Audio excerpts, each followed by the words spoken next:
I'm sorry for how I look, George. I smoked when I was young and stunted my growth.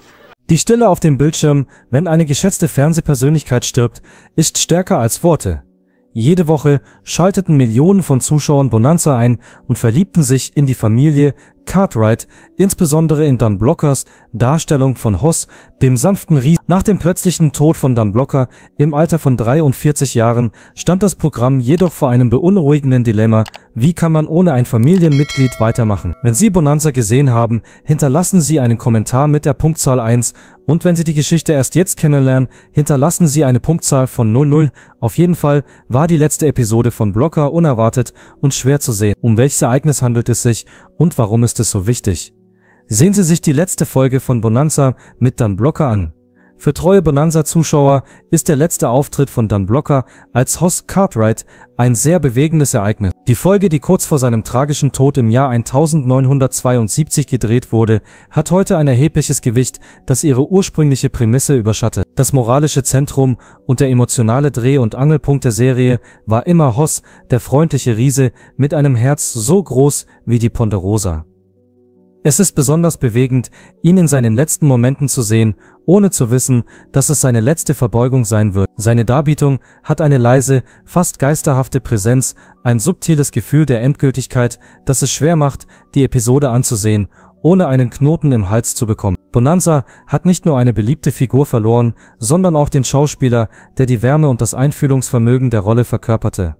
Die letzte Bonanza-Folge mit Dan Blocker in der Hauptrolle. Dan Blocker hat nie bei Bonanza gekündigt oder seinen Unmut über die Sendung geäußert, obwohl andere Darsteller dies getan haben. Es gibt zwar Schauspieler, die einen Text ablesen können, aber nur sehr wenige sind in der Lage, ihn zum Leben zu erwecken. Die Entwicklung eines Charakters, der so lebensecht ist, dass das Publikum vergisst, dass es sich um ein Theaterstück handelt, die Verwandlung von geschriebenen Worten in echte Menschen. Dan Blocker war eine der ausgewählten Personen. Die Schauspielerei allein genügte ihm nicht, er entwickelte sich zu einer nuancierteren Persönlichkeit. Sein ikonischer Auftritt als Hoss Cartwright in der Fernsehserie Bonanza ist das beste Beispiel für seine Flexibilität. In einem Interview mit dem Mail and Telegraph gab Dan dieses Wissen preis.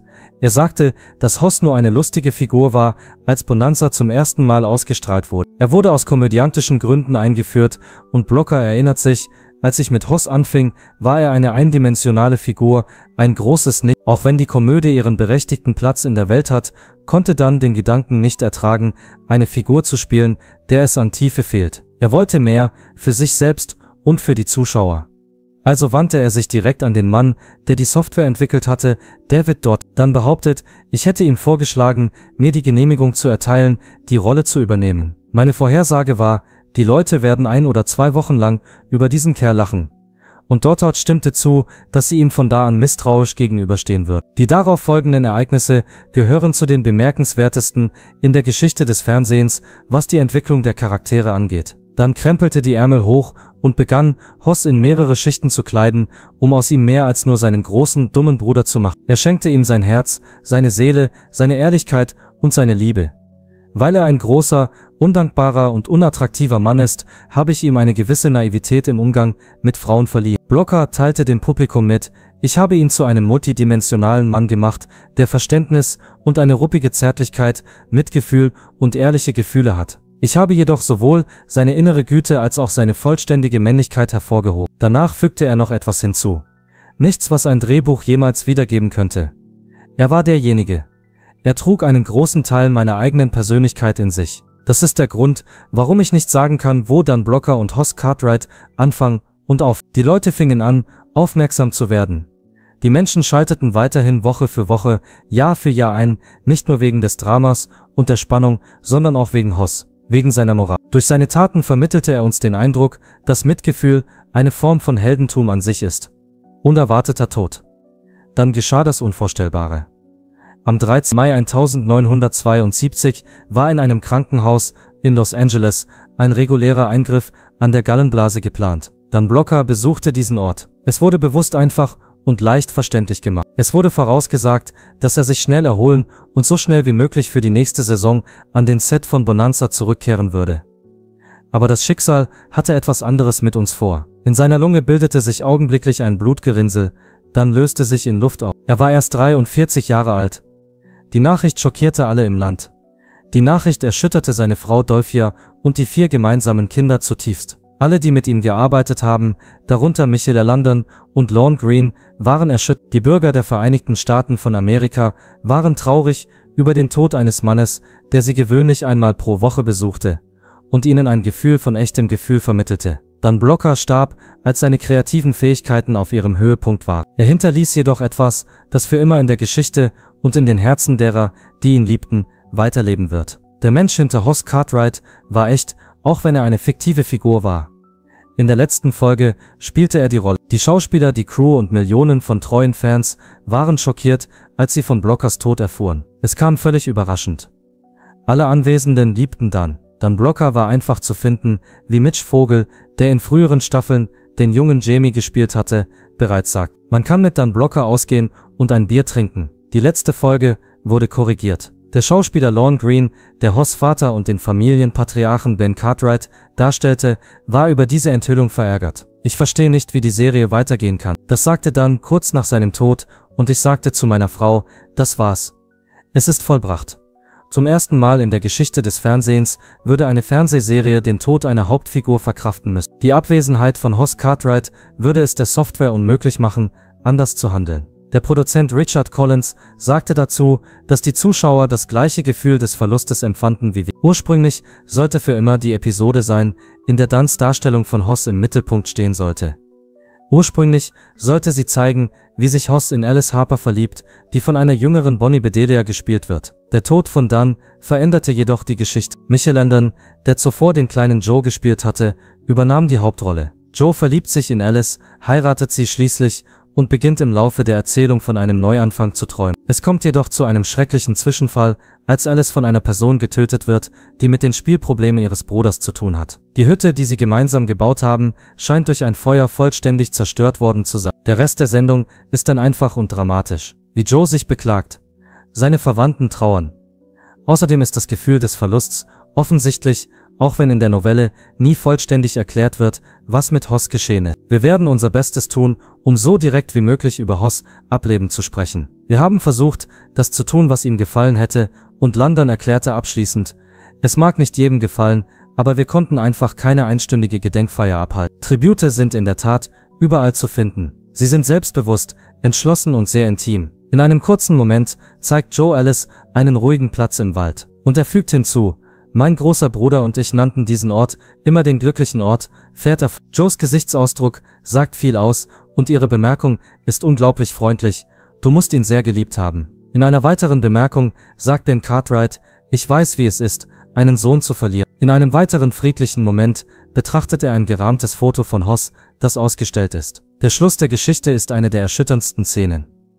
Little Joe fällt inmitten der ausgebrannten Ruinen der Hütte in Ohnmacht. Michael London fällt in die Arme von Lorne Greene, der ihn auffängt. Die beiden Jungs weinen nicht als Darsteller, sondern als wahre Freunde, die um einen echten Verlust trauern. Niemand schauspielerte, nicht einmal während die Kameras liefen. Mehrere Personen im Publikum weinten, als der Regisseur schließlich Cut rief. Die Sendung wurde für eine weitere Staffel fortgesetzt, aber sie war herzlos.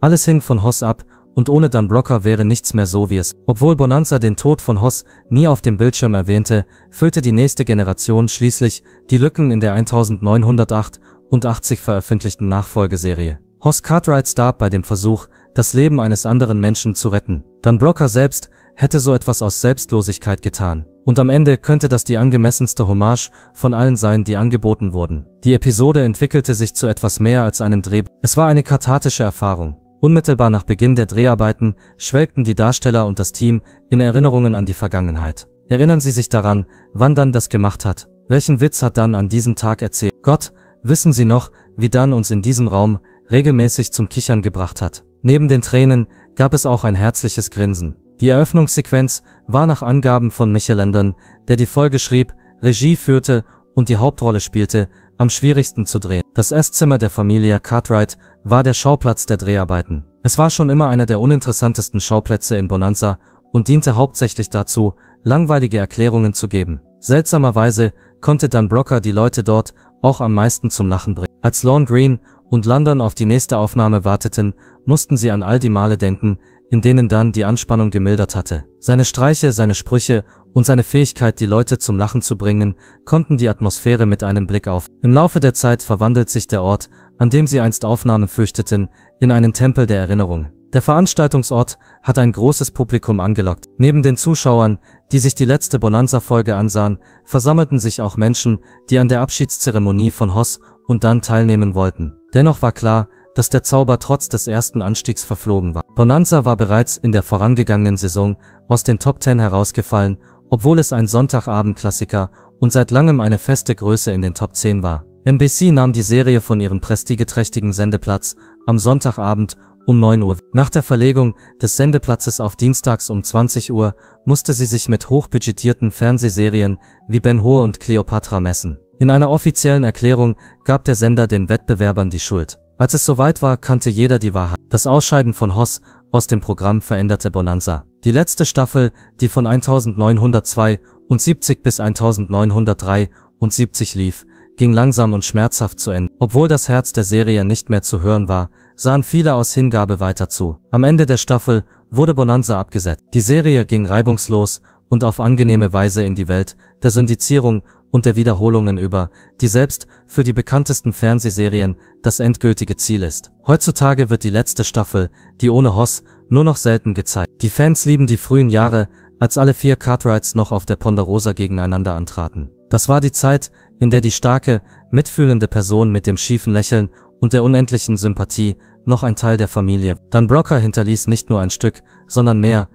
Angesichts der Tatsache, dass er eine Figur voller Liebe, Hingabe und Herz hinterlassen hat, ist es unvorstellbar, dass er nicht existiert hat. Vielleicht lag das daran, dass Dan der Chef, vielleicht war Hoss aber auch nur die wichtigste Seite von Dan, die für alle sichtbar wurde. Er kam jedoch nur einmal hierher und er verließ diesen Planeten in einem besseren Zustand als bei seiner Ankunft. Der Weg zum Ruhm. Little Joes Charme, sein Humor und sein Hollywood-Lächeln haben die Aufmerksamkeit von seinen einfachen Tagen auf seinen heutigen Status als Hollywood-Ikone gelenkt. Aber es war der große, schüchterne und gutherzige Hoss, der die Leute wirklich für sich einnahm. Er hatte eine gewisse Qualität. Wegen seines freundlichen Auftretens, seiner großen Ehrlichkeit und seiner charmanten Unschuld wollte man ihn am liebsten durch den Fernseher hindurch umarmen. Hoss Cartwright war mehr eine Haltung als eine Figur. Diese berühmte Figur wurde von Dan Brocker verkörpert, einer texanischen Legende mit einem noch größeren Geist. Dans Abenteuer begann buchstäblich mit einem Knall. Bobby Dan Davis Brocker wurde am Dezember 1928 in DeKalb, Texas, geboren und wog kolossale 14 Pfund. Er hält damit den Rekord für das größte jemals in Bowie County geborene Baby. Er war von Anfang an überlebensgroß. Er wuchs in Texas während der schwierigen Jahre nach der großen Depression bei seinen Eltern Ora Shaq Brocker und Mary Arizona Brocker auf. Nachdem er durch den wirtschaftlichen Zusammenbruch alles verloren hatte, eröffnete Shaq einen kleinen Lebensmittelladen in O'Donnell, einer trostlosen Stadt südlich von Lubbock. Shaq schaffte es, genug Geld zusammenzukratzen, um den Laden zu eröffnen. Der junge Dan trat sofort in das Familienunternehmen ein. Und die Brockers wohnten im hinteren Teil des Ladens. Er war für das Stapeln von Regalen und das Tragen von Lebensmitteln zuständig und war größer als praktisch jeder in der Stadt. Als er jünger war, scherzte Shaq immer, dass Dan so groß war, dass er den Laden beschädigte, wenn er nur hindurchging. Doch was mit dem massiven Rahmen geschah, war nur der Anfang von etwas viel größer. Dan verlor nie den Kontakt zu seinen Wurzeln, auch wenn ihn sein Leben immer wieder aus Texas wegführte. Er war tief mit dem Staat Texas verwurzelt und das hat er an seine Kinder weitergegeben. Alle 4 Kinder von Dan erhielten Karateunterricht von Chuck Norris, der einzigen bemerkenswerten Figur in der Geschichte von Walker Texas Ranger. Der Unterricht fand allein statt. Dan war gerade 13 Jahre alt, als er sich am Texas Military Institute einschrieb, wo er sich als Linebacker hervortat. Aufgrund seiner außergewöhnlichen Fähigkeiten erhielt er ein Stipendium für die Sul Ross State University. Als Dan 18 Jahre alt war er 2,3 Meter groß und wog über 300 Pfund. Obwohl er eine beträchtliche Menge an Gewicht zulegte und auf eine Größe von 1,8 Mann wuchs, blieb er bescheiden und bodenständig. Fußball war die treibende Kraft hinter Dans College-Karriere.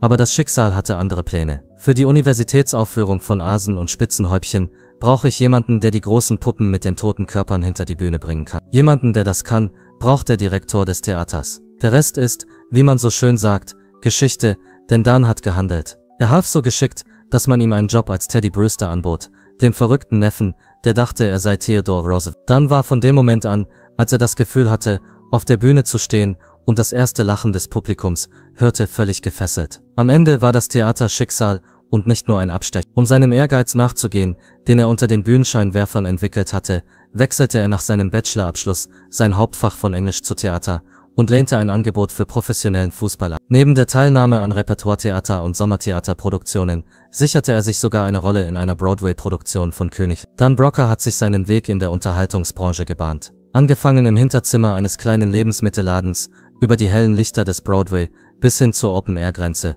von Bonanza. Er hat alle Erwartungen in vielerlei Hinsicht übertroffen. Dann tauchte Uncle Sam an der Tür auf. Als Gegenleistung für seine Romane und Drehbücher, für seine Theateraufführungen tauschte Dan Brocker eine Waffe und eine Uniform. Während des Koreakriegs diente er seinem Land mit bemerkenswerter Hingabe und ruhigem Mut. Die United States Air Force war der ihm zugewiesene Dienst. Obwohl er nicht darüber sprach, was er draußen gesehen hatte, sprachen die Medaillen für sich selbst. Für seine Tapferkeit im Angesicht des feindlichen Feuers erhielt er zahlreiche Auszeichnungen, darunter ein Purple Heart, sowie Ehrungen und Lob für seine hervorragende Arbeit. Als er schließlich 1952 aus dem Gefängnis entlassen wurde, war er zum Sergeant befördert worden. Im selben Jahr heiratete er Dolphia Parker, eine charmante und intelligente Frau, die er während seines Studiums kennengelernt hat. Er war in sie verliebt. Nach seiner Heirat und seinem Umzug in die Heimat wollte Dan ein dauerhaftes Gebäude errichten. Er war zunächst nicht an den schillernden Lichtern Hollywoods interessiert. Er stand für Stabilität, Verantwortlichkeit und Familie. Er beschloss, sich weiterzubilden,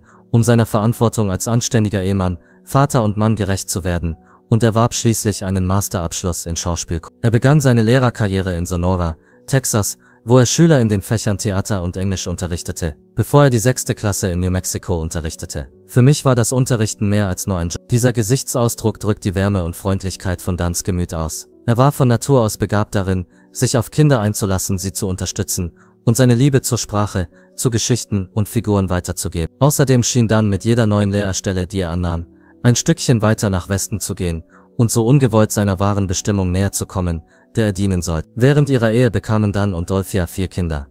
2 eineige Zwillingstöchter, Deborah Lee und Dana Lynn, und 2 Söhne, David und Trotz des Geldmangels war der Brocker-Haushalt ein Ort der Liebe, des Lachens und des herzhaften Frühstücks, auch wenn es nicht so groß war, wie Dan es sich gewünscht hätte. Essen war schon immer Dans Leidenschaft. Was das Frühstück anbelangt, so hätte er im besten Fall 2 Brote, 2 Liter Milch und 12 Eier essen können. Andererseits fiel es ihm schwer, seine Diät einzuhalten, wenn er für seine Rollen abnehmen musste. Er gab zu, dass er ständig hungrig war. Dennoch akzeptierte er es und fand sich damit ab. Dies ist nur ein weiteres Opfer, das im Dienste eines höheren Ziels gebracht wird. Kalifornien war der Geburtsort dieses Ideals. Anstatt nach Ruhm zu streben, zog Dan mit seiner Familie in den Westen, um an der UCLA zu studieren und einen Doktortitel in Theaterwissenschaften zu erwerben. Er unterrichtete noch, während er studierte, zuverlässig, engagiert und auf dem Boden der Realität. Da er jedoch Ausgaben zu decken und die Kinder zu ernähren hatte, begann er, sich für Fernsehrollen zu bewerben. Zunächst wurde eine relativ geringe Anzahl von Komponenten verwendet. Bekannte Westernfilme haben nur wenige Rollen. Ein Gesicht in einem Haufen von Gesichtern. Ein schwergewichtiger Mann in einer Kneipe. Dann machte es wieder Klick. Dans Enthusiasmus für Auftritte wurde neu entfacht. Diesmal ist es die unverfälschte Energie, die man bekommt, wenn man Filme und Fernsehsendungen anschaut, und nicht die Kinoversion. Seine Charaktere waren von echter Herzlichkeit geprägt. Dies wurde von den Produzenten bemerkt. Die Reaktion des Publikums. Seine Rollen in einer Reihe von populären Filmen wie Gunsmoke, The Rifleman, Have Gun, Will Travel und Maverick boten ihm schließlich die Möglichkeit, seine humoristischen Fähigkeiten unter Beweis zu stellen. 1958 trat er erstmals in einer wiederkehrenden Rolle in der Western-Serie Cimarron City auf, einer kurzen, aber faszinierenden Serie. Es schien, als würde es ihm besser gehen. Cimarron City wurde daraufhin abgesetzt. Eine Zeit lang hätte es wie ein Nachteil erscheinen können, während die Tür geschlossen ist, aber das war das Beste, was uns passieren konnte. Denn hinter der nächsten Kurve wartete eine neue Chance auf uns. Etwas, das den ganzen Unterschied ausmachen wird. Die Art von Job, die Dan Brocker die Chance seines Lebens geben würde. Wie ist Dan Brocker mit seinem Bekanntheitsgrad umgegangen? Dan Brocker war einer der finanziell erfolgreichsten und bekanntesten Künstler seiner Zeit. Ihm ist für seine geliebte Rolle als Hoss Cartwright zu danken. Er wurde von seinen Fans und Schauspielerkollegen verehrt und bewundert, und junge Menschen in den Vereinigten Staaten von Amerika wollten so sein wie er. Brocker genoss es, auf der Bühne zu stehen.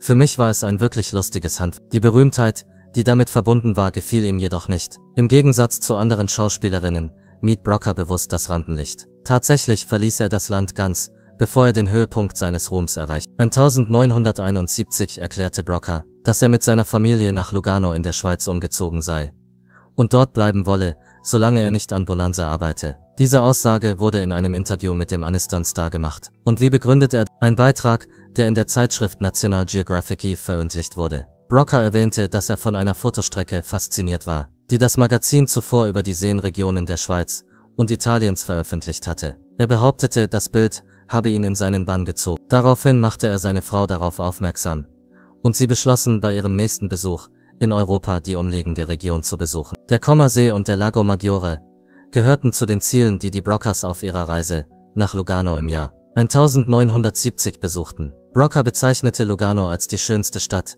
die er je gesehen hat. Aufgrund des großen Einflusses, den die Umgebung auf die Familie hatte, entschieden sie sich, dort zu bleiben. Darüber hinaus gab es in der Nachbarschaft eine amerikanische Schule, die die Kinder besuchen konnten. Aus der Sicht von Broca befanden sich seine Kinder in einer entspannten Umgebung. Sie erhielten nicht nur die beste Ausbildung, die ihnen zur Verfügung stand, sondern lernten auch Sprachen. Sie hatten auch die Möglichkeit, mit der Bahn relativ einfach in jedes Gebiet Europas zu reisen. Um genau zu sein, kam er in den Ferien oder wann immer es der Drehplan zuließ zurück. In dieser Zeit kursierten Gerüchte, Broca sei aus finanziellen Gründen nach Übersee gezogen. Er hat diese Gerüchte jedoch stets zurückgewiesen. Er erklärte, dass Bonanza ihm bereits ein Vermögen eingebracht habe und dass mit dem Leben in einem fremden Land zusätzliche Kosten verbunden seien, vor allem in Form von Steuern und doppelter Staatsbürgerschaft. Er sei aus Gründen abgereist, die nicht wirtschaftlicher Natur gewesen seien. Er befand sich in einer abgelegenen und friedlichen Umgebung. Ähnlich wie James Arness aus Gunsmoke hat Broca nie versucht, sich als berühmte Person zu etablieren, nur um berühmt zu sein. Von Anfang an hatte er nicht die Absicht, nur ein weiteres Gesicht in der Menge von Hollywood zu werden. Es gab nie eine Zeit, in der Los Angeles das gleiche Maß an Ruhe erreicht hat wie Lugano. In einem seiner Interviews erklärte Broca, dass Bonanza nur auf Deutsch zugänglich sei, obwohl es im Schweizer Fernsehen ausgestrahlt wurde. Die meisten Menschen in Lugano kannten ihn bis vor kurzem nicht. Das liegt daran, dass die Mehrheit der Südschweizer Italienisch spricht. Nach seinen Angaben war dies ein weiterer Faktor, der bei seiner Entscheidung, sich dort niederzulassen, eine Rolle spielt. Broca schätzte sein friedliches Dasein am See, obwohl von den riesigen Flächen der Ponderosa in der entgegengesetzten Richtung ein lautes Geschrei ausgeht. Den Anschuldigungen zufolge gab er an, dass er gelegentlich negative Emotionen habe, vor allem wenn man die Zahl der Künstler bedenkt, die Arbeit suchen. Außerdem war er der Meinung, dass er es sich zu leicht gemacht hat. Es stimmt zwar, dass Dan Broca sein ganzes Leben lang einen makellosen Ruf hatte, aber das kann man von seinem Freund Michael Landon, der die Rolle in Bonanza spielt, nicht behaupten. Für den Fall, dass sie versuchen würden, sich in der Hollywood-Branche zu etablieren, hätte jeder Schauspieler praktisch alles getan, um Dan Brocas Platz einzunehmen, ohne zu zögern. Andererseits hat Dan Broca nie versucht, sich auf die gleiche Weise wie andere Leute beliebt zu machen. Als er mitten in seinem Promotionsstudium an der UCLA steckte, war er in der Realität verankert, seinem Studium verpflichtet und mitten im Studium als der Produzent, David Dortort, mit einem Angebot auf ihn zukam, das sein Leben völlig verändern sollte. Es handelte sich um die Rolle des Hoss Cartwright in der Fernsehserie Bonanza, die erst vor kurzem der Öffentlichkeit zugänglich gemacht wurde. Zunächst war Dan sehr beunruhigt.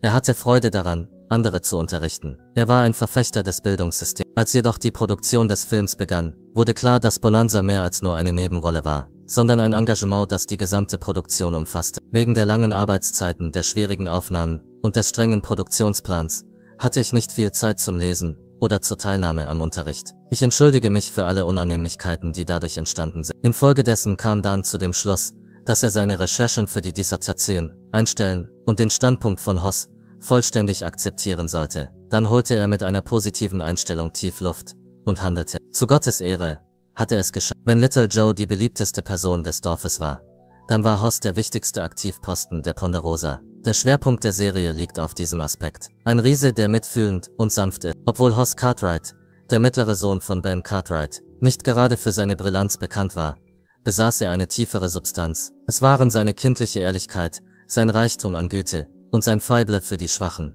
die ihn sofort zu einem Favoriten machten. Er hatte ein Faible für die Schwachen. Sein Umgang mit Frauen war von Spannungen geprägt, und er wurde häufig missverstanden. Er war auch die Zielscheibe zahlreicher Streiche. Als Dan sich Hoss jedoch zu eigen machte, verwandelte er sich in etwas, das mit nichts anderem vergleichbar und wirklich spektakulär war. Jemand, der stark und bescheiden ist und sich aufrichtig um das Wohlergehen der anderen kümmert. Die Fans, vor allem die jungen Leute, die in Hoss einen Gleichgesinnten sahen, brachten ihm ein hohes Maß an Bewunderung entgegen. Er erhielt viel Lob von den Zuschauern. Er war ein überzeugter Unterstützer derjenigen, die weniger Glück hatten. Er blieb standhaft in seiner Hingabe an moralisches Verhalten, und er hatte eine tiefe Zuneigung zu Tieren. Als Kind war er in vielerlei Hinsicht ziemlich groß. Es war auch nicht nur eine Tat. Dan Brocker ist ein überzeugter Anhänger von Liebe und Gerechtigkeit. Die Beziehung zwischen Dan Brocker und seinen Co-Stars. Zuvor hatte er erwähnt, dass er die Rolle des Hoss aufgrund der Aussage des Quäker-Missionars Stephen Grela aus dem 18. Jahrhundert gewählt hatte.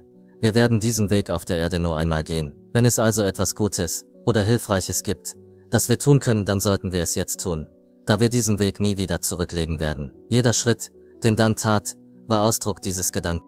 Am Set schloss dann gute Freundschaft mit Michael Landon und Lorne Greene, 2 weiteren Darstellern. Sie waren nicht nur Co-Stars, sondern lebten auch in derselben Familie. Obwohl sie jeden Tag für 10 Stunden zusammen arbeiteten, beschlossen sie, sich auch außerhalb der Arbeit zu treffen. Dann spielte sogar die Rolle des Trauzeugen bei der Hochzeit von Michael Landon und Lynn Noor. Dadurch entstand eine authentische und dauerhafte Beziehung zwischen den beiden. Trotz eines sehr hektischen Terminkalenders gelang es dann, im Filmgeschäft zu arbeiten. In seinen Rollen als Frank Sinatras Co-Star in Come Blow Your Horn und Lady in Cement bewies er, dass er es mit den Besten Hollywoods aufnehmen konnte. Trotz seines beachtlichen Erfolges in der Welt der Unterhaltung verlor Dan nie seine Herkunft aus den Augen. Die kleine Stadt O'Donnell betrachtete ihn zeitlebens als ihren Sohn. Selbst als er mit seinen Eltern von Texas nach Kalifornien umzog, um näher bei ihm zu sein. Für sie war Dan immer noch derselbe freundliche und fleißige junge Mann, der im hinteren Teil des Lebensmittelgeschäfts seines Vaters Waren trug. Es ist noch nicht lange her, dass er jeden Sonntagabend auf einem Pferd über die amerikanischen Fernsehbildschirme geritten ist. Sein Dorf brach in Belustigung und Freude aus, als der Gedanke aufkam, dass der Bücherwurm Dan als einer der beliebtesten Cowboys der Fernsehgeschichte über den Wilden Westen ritt. Dan war nicht der Letzte, der seine Spuren hinterlassen hat. Es war eine überraschende Entwicklung, dass seine Söhne schließlich in seine Fußstapfen treten würden. Dirk Blocker war erst ein Kleinkind, als sein Vater starb, und dennoch gelang es ihm, eine charmante Rolle als schüchterner, naiver Junge zu ergattern, der in Little House on the Prairie das Lesen lernt. Seine Karriere als Charakterdarsteller ist bis heute ungebrochen und er hat in zeitlosen Filmen wie Matlock mitgewirkt. David Blocker, der hinter den Kulissen schuftete und schließlich einen Emmy für seine Arbeit als Produzent erhielt, schlug einen anderen Weg ein. Es war eine neue Generation, eine bescheidene, aber wirkungsvolle Hommage an den Mann, der früher seine Familie und seine philanthropischen Bemühungen über seinen Bekanntheitsgrad gestellt hatte und damit erfolgreich war. Im Finale von Staffel 13, Ein Ass zu viel, hatte Dan Blocker seinen letzten richtigen Auftritt. Der Geist von Hoss blieb jedoch noch lange erhalten und so war Staffel 14 ein feierlicher Abschied von einer Geschichte und einer Figur. Sind Sie der Meinung, dass Bonanza sich direkt zu Hoss' Tod hätte äußern sollen? Oder hatte die stille Hommage mehr Wirkung? Schreiben Sie uns in den Kommentaren, wenn Dan Blocker einen Einfluss auf Ihr Leben hat, sollte Ihnen dieses Video gefallen. Weitere klassische Geschichten aus der TV-Vergangenheit und die Prominenten, die sie so unvergesslich gemacht haben, können Sie hier abonnieren.